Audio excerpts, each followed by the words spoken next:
and so many other state agencies and municipalities, municipal officials. I particularly want to give a shout out to Chief Pelletier here in Oxford. He's the Emergency Management Director, and in emergency response, it's the Emergency Management Director who is the point of contact for everybody in that town. So we very much want to thank him, and I want to thank our Demas Region 5 Coordinator, John Field, who has been fielding calls from agencies and municipalities over the last 24 to 48 hours. From the emergency management perspective, we activated the enhanced monitoring of the State Emergency Operations Center as of 5 o'clock yesterday. We have been working round the clock, answering any requests for state resources from municipal emergency management folks. As you well know, we are seeing many areas of need, and we continue to answer any requests that come in. That's the response side of it, if you will. We are talking about rainfall in some areas in the 1,000-year level. So we're talking anywhere from 25-year level, 100-year level, 500-year level, up to 1,000-year level. So it's really historic, unprecedented flooding. With that being said, our next step is recovery. And so we are already working with municipalities and our state agencies and our federal partners to determine whether or not we can ask for some federal assistance, whether it's federal highway assistance, FEMA assistance, or even the SBA. So that's at a very, very preliminary stage because we are still working to do the response part of things, but we are working for that very diligently, and we'll have more to follow on that as well. With that being said, I'm going to turn it over to Colonel Lockman of the Connecticut State Police.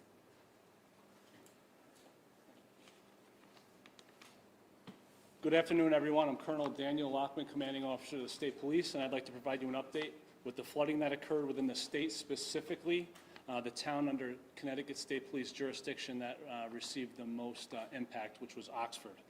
The rainfall caused significant flooding and has resulted in both loss of life, damage to property, and has impacted the towns with a substantial number of road closures. Last night, the Connecticut State Police assisted with assets and in personnel in the rescue efforts to extract those who were stranded in Kettletown State Park, as well as Jackson Cove on Lake Zor. The only access to rescue was by boat. The efforts were successful, and they were evacuated to a shelter in Southbury. Yesterday, it was reported that 2 women were swept away by floodwaters in the town of Oxford.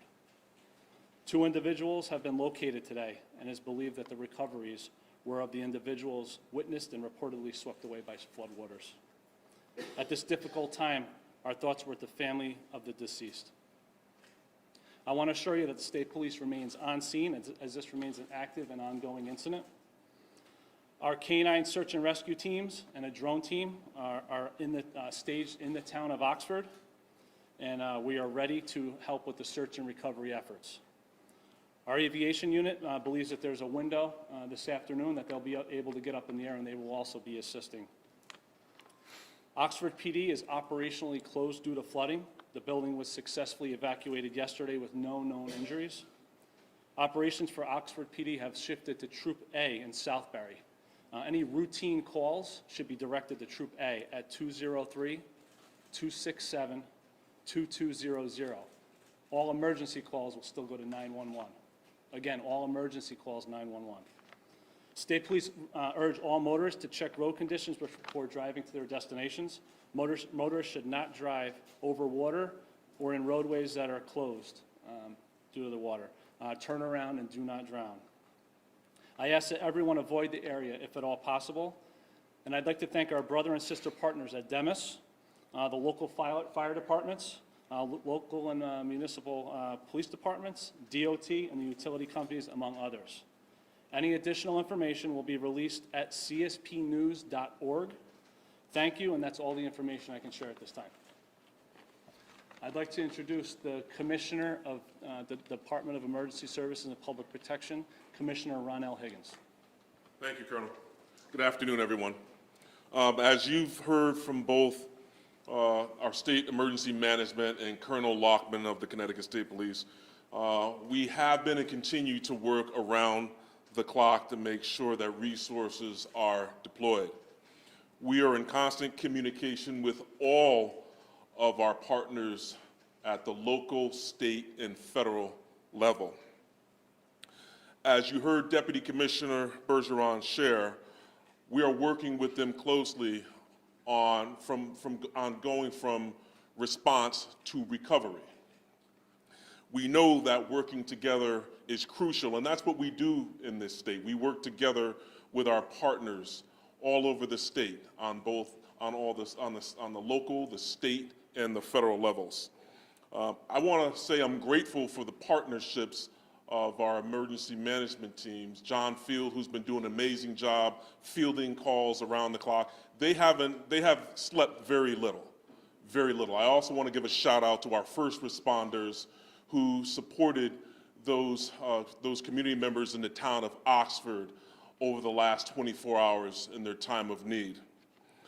I just want to say that we will continue to work with all of our partners, as I said before, and as you've heard, on the federal, the state, and the local level to make sure that we have a well thought out recovery stage. At this point in time, I'm going to bring up our Senator Blumenthal for remarks. I think I'm supposed to follow. Oh, okay. I think we could have I'm sorry. Commissioner Ugalito. Is it Commissioner Ugalito? Yes. Commissioner. Okay, sorry about that. My name is Garrett Uclear. I'm the Commissioner of Connecticut Department of Transportation. Just a quick update from our side. So just on the state road side, as of this moment, we have 27 reported closures of state roadways. That number may increase or decrease at any moment. So I encourage the public to check ctroads.org. That is where we constantly are updating the status of our state roadways. That does not include local roadways that may also be closed. I do want to thank our partner first responders as well as our partner local DPWs have been working all night to try and secure our infrastructure. A few important points is if there are cones or barrels or caution tape up, I strongly am encouraging everyone to adhere to those signs. Do not cross those roadways. You don't necessarily know what is underneath the pavement. The pavement could have been undermined. The bridges could have been impacted by scouring. That caution tape and those barrels are up for a reason.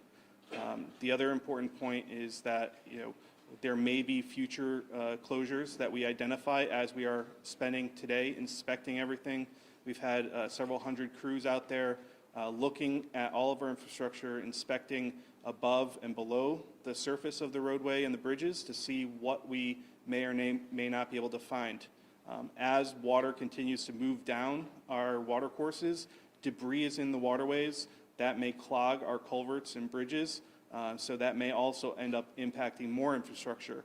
We're hopeful that is not the case, but it's just because today you may have passed over it, tomorrow it may end up being closed, so pay attention to those barrels and cones and caution tape. The other important thing is it's going to be a long recovery, so I know I'm going to be asked when we're going to open certain roads. And I am honestly saying we don't know. We need to fully inspect every single bridge that has been impacted and the pavement that has been impacted. And until we do that inspection, until we talk to our contractors, we do not know when those bridges or roadways will be reopened. So I'm asking for everyone's patience, and please be safe and avoid passing through those areas. Thank you. Good morning.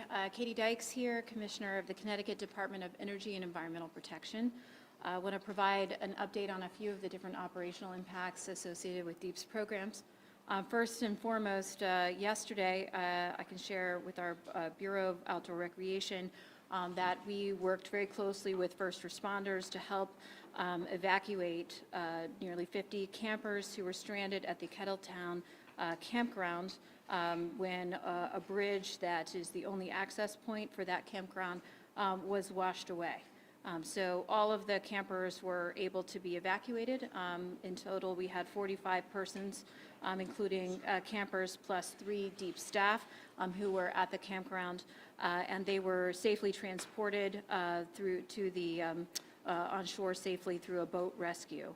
The American Red Cross provided support. I want to especially thank the fire departments from Kent, Sherman, Southbury, Gaylordsville, and Middlesex, and Litchfield County coordinators who helped us, as well as our Deep Encon police, to conduct the boat rescue.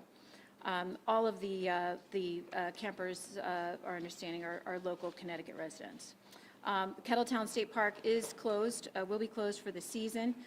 We know that because of the bridge being washed out, there are about 20 vehicles that remain at the campground, so we're working with National Guard on our near-term actions we can take to help recover those vehicles. But then we'll be assessing the damage to the bridge and providing updates going forward in terms of the future when that park plans for restoring the bridge for that park for next year. We have also Indian Well State Park is closed today as we're assessing damage and also safety at the water quality safety at the beach. And there was also an impact to Larkin Bridle Trail, which is about a 10-mile trail that was impacted by a washout. From the dam safety standpoint, DEEP staff have been continually engaged and coordinating with emergency responders and dam owners across the municipal, municipally owned dam, private-owned dams, and our federal partners. With respect to the Stevenson Dam, that is owned by First Light and is a hydroelectric dam on Lake Zor. The dam is structurally sound and is operating as designed. It's not a flood control dam, it's a hydroelectric dam. So the flows through the river have been passing through the dam at higher, as designed. There were some conflicting reports yesterday that were circulating about the status of the dam, so I'll refer to the press release that First Light put out yesterday evening, just confirming the dam is structurally sound and is operating as planned. And I believe First Light has been providing some notifications today to households related to their flood management plan, just with respect to the declining water levels that we're seeing in the area. In addition, we know that there's some impacts potentially around the Kinneytown Dam and the adjacent Coe Pond Dam. We're working with FERC, which has the jurisdictional responsibility there. They're conducting an inspection. The issue that we're focused on there is any impacts to the structural integrity of the berm that supports the railroad line that is adjacent to that dam. So we'll be getting more data, and we can provide more updates as the day goes on. We have also, of course, through our dam safety program, we're monitoring the status and doing inspections and coordinating with owners of municipal dams and other private dams across the state that are high hazard dams or Class B significant hazard dams. We have a dam watch program that tracks any higher dams that are experiencing 25-year levels and above. And then we're coordinating, we have 2 crews working from DEEP today out doing inspections. We're also coordinating with private and municipal entities that are doing inspections of their dams. At this time, we don't see any imminent risk to any other dams that we've been monitoring. We will be working to provide for emergency permitting authorizations for any maintenance that's needed across any dams that may have been impacted. In addition, we are seeing reports of debris in the water, for example, oil tanks and so on and so forth, for example, that have been, we're surveying by drone at Lake Zor, and we're also in touch with municipalities and others who may be seeing debris impacting marinas and so on downstream. We have our drone system working from our emergency response unit and in coordination with EPA Region 1 to assess any hazardous debris that may be in the water. We urge anyone, if you see anything or have questions or need response, to contact DEEP Dispatch at 860-424-3333. From a wastewater standpoint, we've been in touch with all of the wastewater treatment plants in the area. We're not seeing any damage to facilities. The operational impacts are consistent with what we would see during a high rainfall event, and we're providing any info with respect to sewer overflows through our normal reporting channels on Twitter. We are going to be working very closely with our colleagues at the Department of Transportation to provide for any emergency permitting authorizations needed so that they can expedite their work. And finally, I'll just note that, of course, this is a very historic and unprecedented rainfall event, and it's consistent with the accelerating impacts of climate change that we're experiencing. We have a strong track record here in the state through the Deep Climate Resilience Plan program of providing support to municipalities to help them plan for the types of infrastructure investments they need to better protect communities from, as best we can, from the impacts of these more extreme weather events. All told, over the last 3 years, Connecticut municipalities have received over $108 million of federal funding, FEMA BRIC funding. I really appreciate Senator Blumenthal's presence here and the support from our federal delegation, who have really helped us receive a robust share of federal funding that's available for these types of forward-looking infrastructure projects.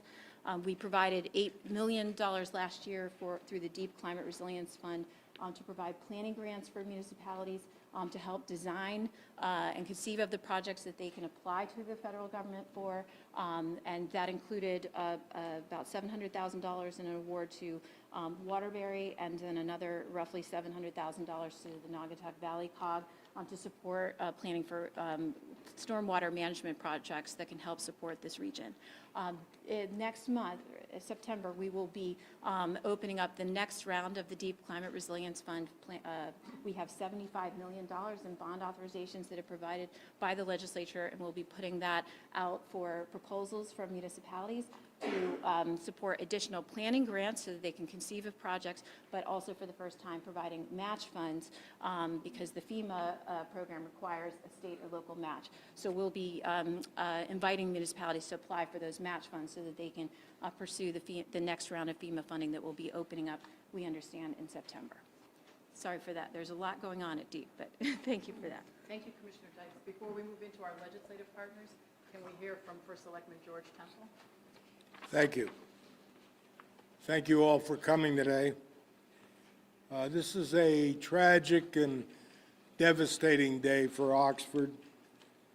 We have this morning recovered 2 bodies in Little River.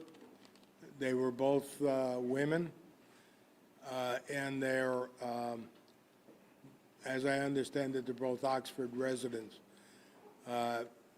You know, I don't think our town is used to flash floods, and, you know, a lot of people did the absolute wrong thing, which was try to drive through without knowing what was on the other side. But our prayers and thoughts go out to the families of these 2 women. Many of us who worked all day and night were struck by the power of the raging Little River. And, you know, you think a name like Little River, it wouldn't be that bad.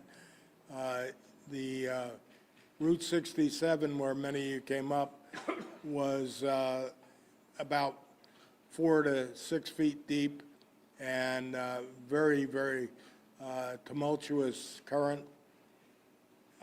And you can see the end results if you walk down Route 67 for a while, and you'll see that the road has been caved in and thrown apart. Additionally, of course, we had several businesses that were severely damaged, and many cars were totally wrecked. Yesterday's storm left people stranded. We rescued 30-plus people from Jackson Cove, which is our beach for Lake Zor, and they were there for a birthday party for a 2-year-old child, and that included also a child that was 5 months old. We were able to, at about 10 o'clock last night, evacuate everyone safely to Southbury by boat. The entrance to Jackson Cove has been totally washed out.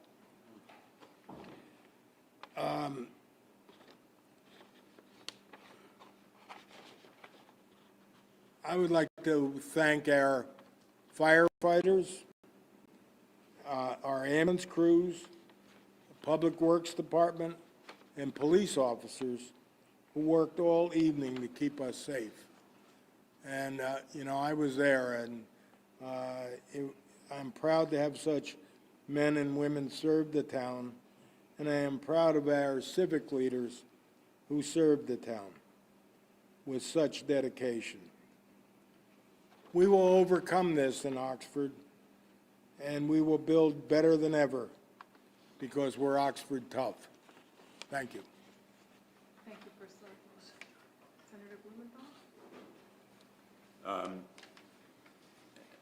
I want to join First Selectman Temple in thanking the first responders, the police, firefighters, everyone who was out last night and who will continue to be out in the days ahead, and express my condolences to the loved ones of those two women who perished. The First Selectman said that Oxford isn't used to flash floods. Neither is Seymour or Newtown or Danbury.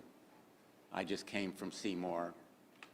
The devastation there is heartbreaking and gut-churning, not just to the physical infrastructure, roads, bridges, and the cost to the municipality, but also to the small businesses who have suffered damage they cannot recover. They have no flood insurance.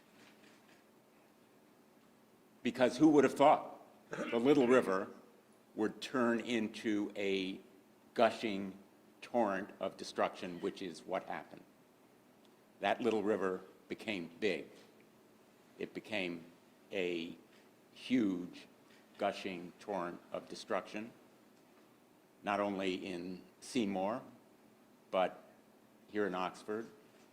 And we will seek federal help. Be absolutely sure we will seek federal aid. They're entitled to it. These communities have suffered an otherwise irreparable cost and damage, and there are programs available. The federal disaster declaration, which the governor, I'm told, is seeking, we've talked. We will provide every ounce of effort as a federal delegation, spare no energy or effort in seeking federal help from FEMA and other agencies that have an obligation, a responsibility to provide it, just as they aid Oklahoma in tornadoes or Florida in hurricanes.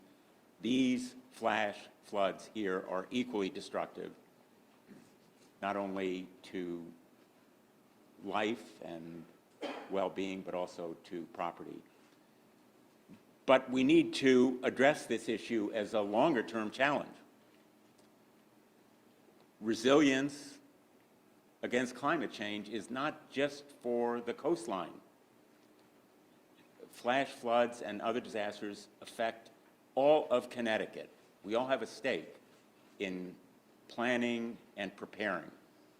And that's why the federal government is providing those $50 or more billion for the nation as a whole, and hundreds of millions, and I hope eventually billions of dollars for Connecticut to prepare, plan, and prevent the kind of damage that we saw here, the destruction that can wreck lives and businesses and tear apart communities.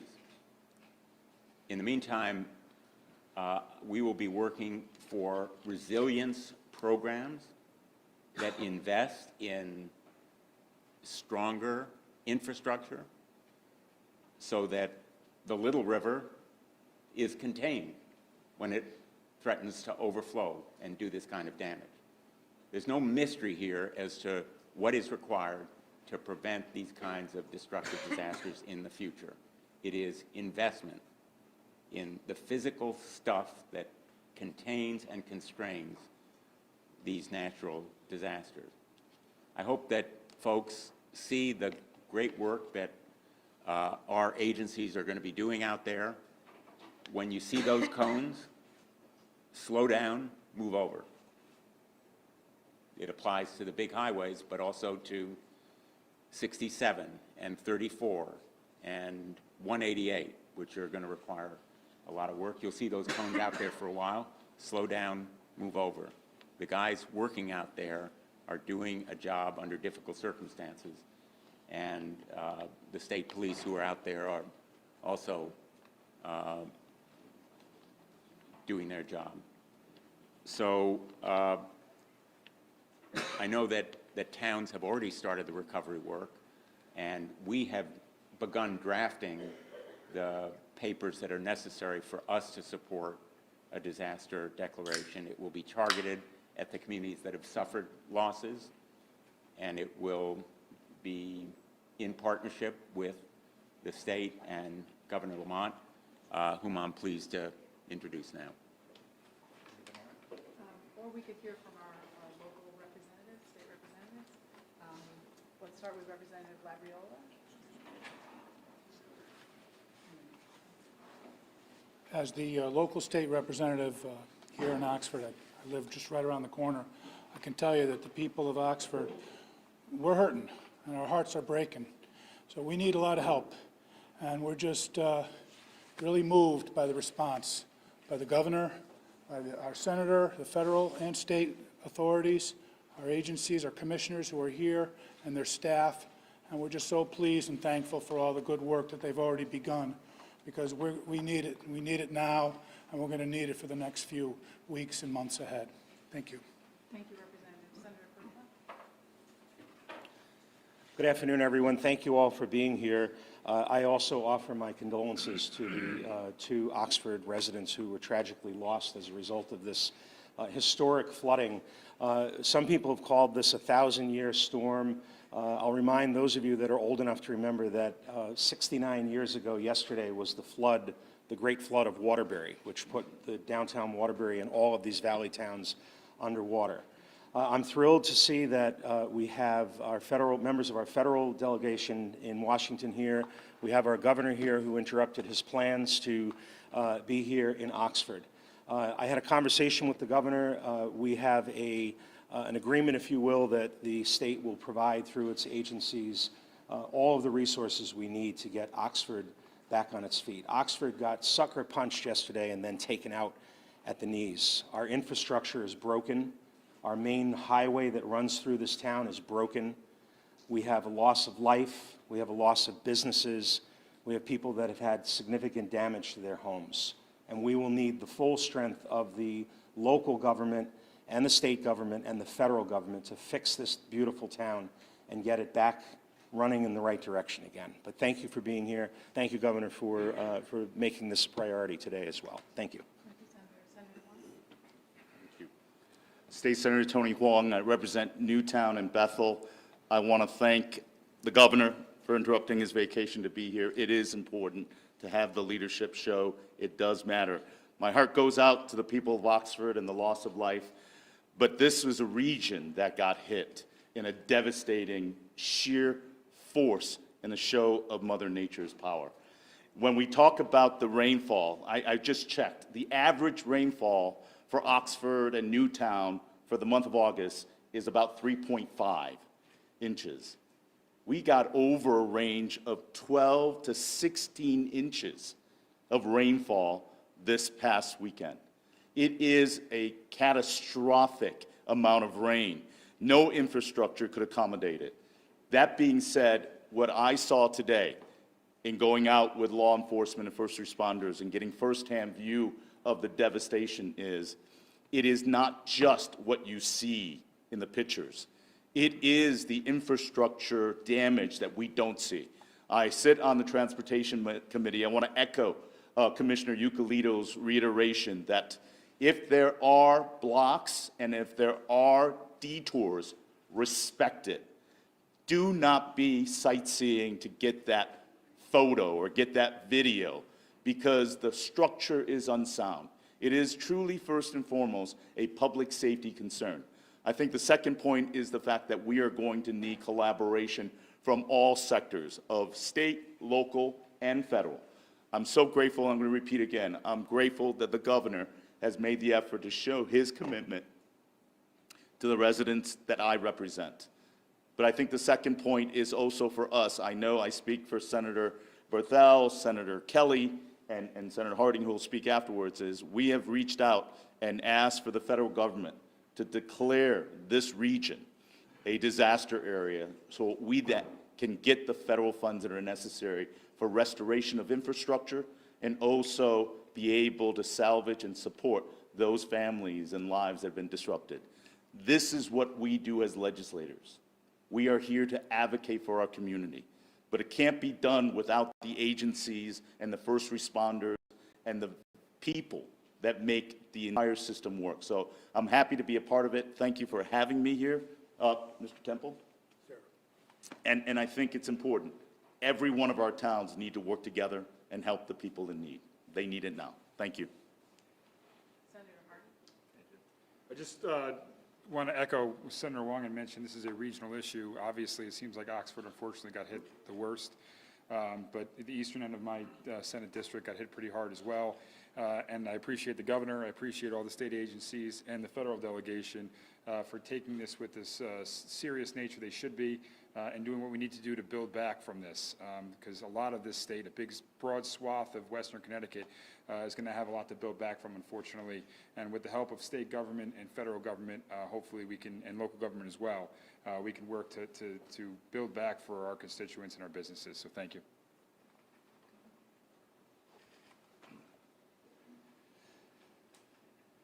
Yeah, so here we are again. And, as Eric said, yesterday, ironically, was the 69th anniversary of terrible flooding right here that devastated our towns. The Little River became a big river. And it is happening with more and more frequency. Just a year ago, a lot of us were there in the Connecticut River Valley, and they had been irrigating it due to severe drought. And there they were 2 weeks later, and the fields are all underwater. And it's just a reminder that we have to hang together at a time like this, especially given the tragedy. George, right here in your town in particular, those two women swept away. It's just incredible what happened there. And it reminds you a little bit of how we work together. I mean, starting here, George, and you working with your fellow first selectmen and mayors, the public works department, the first responders, the first ones there. I love the regional assistants. I love the other towns coming in and providing what additional support they can as well. Brenda was there. We were on with the Emergency Operations Center, almost immediately. And I'll tell you, how that works. That works with Garrett Euclidito and his team from DOT, Department of Transportation. They have to go out there. They have to check the roads. They have to check the bridges for safety, make sure going forward, as you heard from George and otherwise, when you see those yellow cones, stop. You may say, oh my gosh, look at that road. It looks like it's okay to me. I don't see much water. There can be a culvert under there. Water can be going under there. That thing can go anytime. Please pay special attention there. Katie and our group at Deep, they're taking a special look right now, checking all the different dams. Make sure those dams are holding.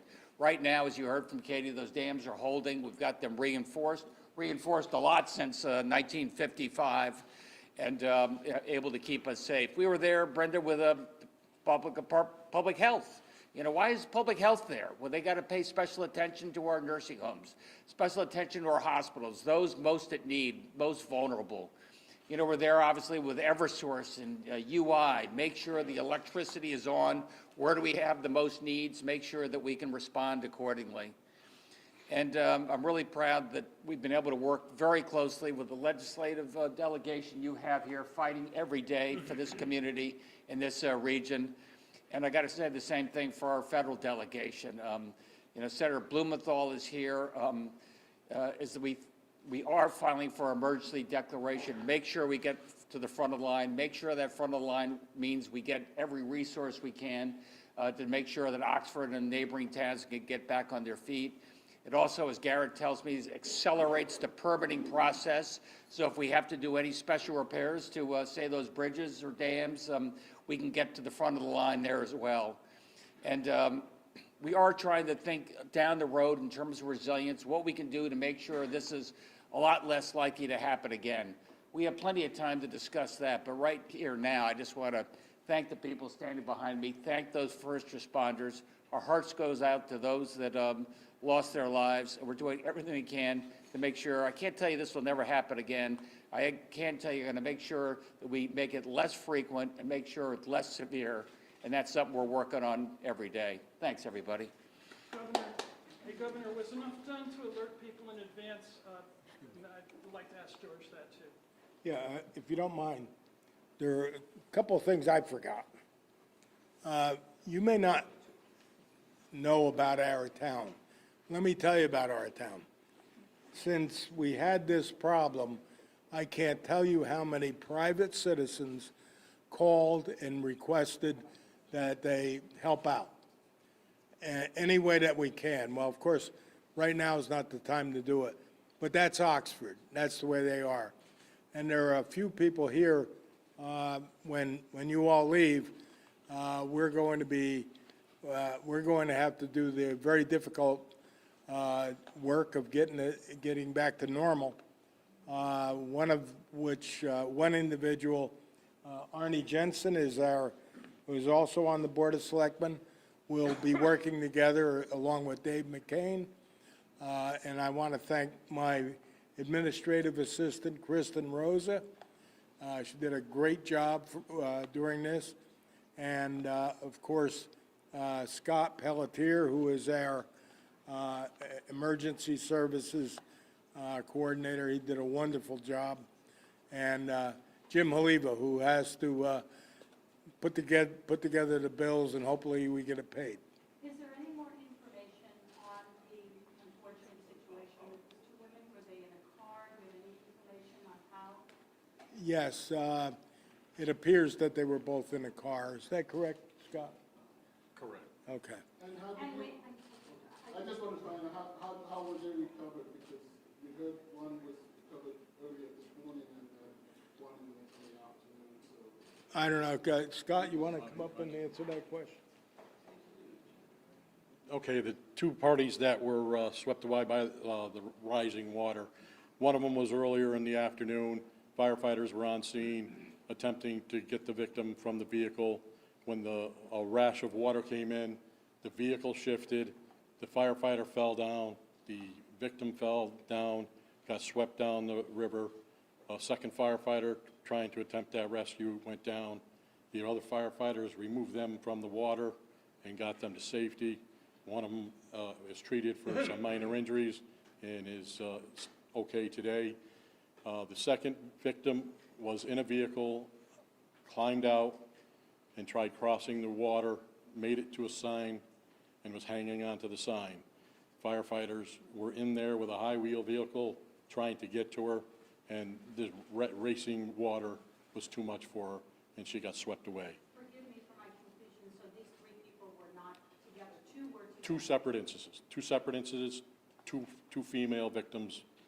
And is there any concern with some of the water that's now in the area to homes or businesses because of the flooding? Are you concerned about it? The health department has been out, going to be checking the area, deeps in the area on scene, because most of the homes that have been flooded have oil tanks in them. We've had dozens of propane cylinders floating down the river leaking. We've been trying to retrieve them and secure them as best we can. We've currently completed the recovery of the two victims today, early this morning, and a little while ago. So that has been taken care of. The state police are taking care of the investigation and notifying everybody on that. And we'll continue to monitor the situation and assist any residents in any way they can. Just to be clear, are there any other ongoing rescues or search for people that may be trapped in their homes at this time? No, we've checked everybody that's called in. We've been to everybody that called, checked.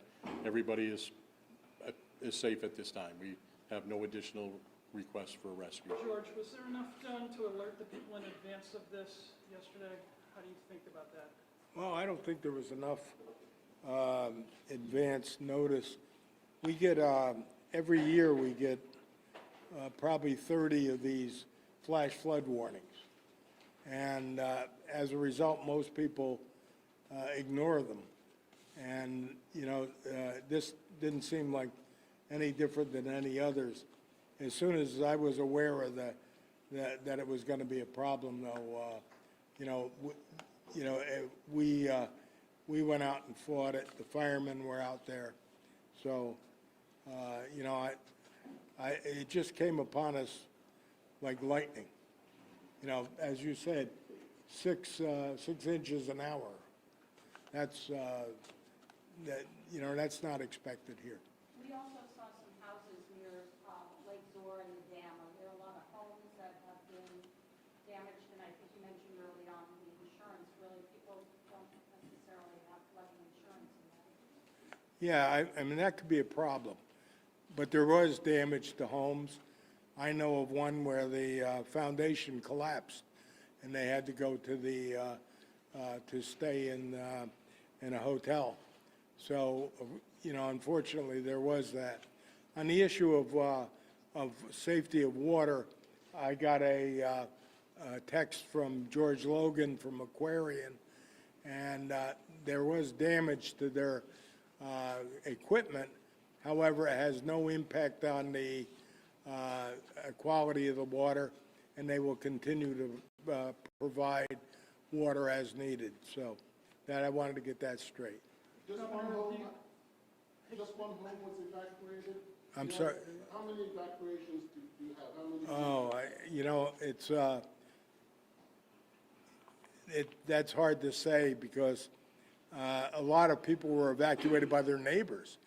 But the evacuation at Jackson Cove was the one I was most concerned with because it involved kids. And, you know, they did a beautiful job on that, you know, getting them out of there. But we had people in Quarry Walk that were stranded, and Tom Haynes very graciously allowed these people to go into the apartments and then the rec area there. So, you know, that was fine, but, you know, everybody's back, so. Can we talk about the collaboration a little bit? Obviously, there were a lot of, and Chief Pelletier, this is more of a question for you, but just there were so many different agencies that came into Oxford to assist. Can you talk about that collaboration and working together? Yeah, that's part of our standard mutual aid understanding and agreement that we have with all our local partners and the state partners. We had assistance from the Beacon Falls Fire Department because of the way the water was coming. We were cut off from getting to the south end of town, so they came in and were able to assist there. We had the Seymour Fire Department came in to assist with us on a rescue over on Route 34. We had to rescue an individual from his home. They used boats and got them out. We had the USAR team was the one that went and performed the rescue of the civilians at Jackson's Cove, and that's one of our regional assets. Southbury has been hit pretty hard with water issues too. They had some regional assets there, and when we were running at the height, they were low. They sent some of those assets to us, and we were able to completely do everything we needed to do and get everybody safe. And we were able to shelter anybody that we evacuated from cars or buildings in our 3 fire stations. And as the selectman said, we were able to utilize Quarry Walk. We had 140 people that couldn't go anywhere. The roads were washed, you couldn't go. So Tom Haynes did shelter them in his apartments. The daycare that was there opened up, and we put families in there with the kids. And our Market 32 partners fed everybody, fed the firefighters, fed all the families. And it was a good collaborative effort between everybody. Our public works going side by side with us, getting roads open, Eversource, you know, getting power cut down so we can get into places. So it works as a collaborative effort. It's a lot of stuff that happens at once, and you know the volunteers they did a great job getting everything done and getting everybody safe. The unfortunate is we did have 2 fatalities. Just to clarify, is there Are you guys under a state of emergency, or is there a disaster declaration officially been declared? Town of Oxford, the first selectman declared a state of emergency at 6 p.m. yesterday. Is there any assistance going to be brought in for these first responders? Obviously, that's a very, your job is to respond, but that was a very upsetting situation. Correct. We will handle a debriefing, and we will offer any assistance if anyone needs any assistance. There's more rain in the forecast today. How concerned are you, some of the concerns that Commissioner Ucalito laid out with debris, damage under the roadways that people can see? How worried are you about that? We're worried about that because people do not obey anything that we put up. They don't obey the signs. They do not obey, don't drive on roads with water on them. So that concerns us. But hopefully the amount of rain that's coming will come at a moderate pace, and the basins and the rivers should be able to handle that with help, hopefully no other major issues. Governor, the timeline between the disaster declaration and that federal money actually getting to these communities, what's the typical outlook for that? How fast do people expect to see those federal dollars come to these communities? We have filed for the emergency declaration, and Garrett and the team right now that the weather has cleared a little bit, we're able to do a better assessment of the nature of the damage, be it to our public infrastructure, private homes, local police station here. So we'll be able to get a good bead on that and file, I think, by, within a week or so. And, Ken's question about, did we do enough in terms of this warning? All I can say is I've been through a few of these. Weather predicting is not an exact science, but Brenda was saying in this case, I think National Weather Service did a pretty good job. You never know whether it's going to be 6 inches over 3 hours or 6 inches every hour for 2.5 hours. And this was as severe a storm as we can remember. These rain bombs are sudden, and they drop hard. And we got text messages out to all the people in these local communities. That doesn't work for everybody. You have a senior or somebody who's maybe not connecting that way, reach out to them and do what you can as well. But I think the response was pretty good. But you know what we do now? We debrief and see how we can do it better next time. Let me just add a word on to Mike's question about the timing of the federal declaration. The way it works, as the governor described it, is the governor takes the first step, files for an emergency or disaster declaration, and then it is reviewed by FEMA. And we got to present evidence. We can't just say, give us the money. And we have begun documenting. I did this morning, taking photographs in Seymour. That kind of devastation is similar to what happened when Connecticut was struck by the microbursts. You may remember Brookfield, Hamden, the Danbury area, where the disaster, in effect, was targeted. You could drive down a street, and one side of the street was devastated, the other was untouched. But we got the kind of help that we needed. I would say it is probably a matter of weeks, I hope not months. We're going to push very hard. I met with business people this morning who are shut down. As Susan asked, what happens to those businesses? They are closed. They are unenterable by order of the local health authorities because they are a real and present danger. There are propane lines that have to be secured. There are other kinds of utility and power lines that have been severed. The ramifications here are not just what you see. They are literally underground everywhere all the time. And that's why the federal declaration has to be pursued as soon as possible. And I think the state has always done a really good job of documenting, collecting evidence, and I can tell you our delegation is going to be laser focused. We're going to be on this quest full time right away. Senator,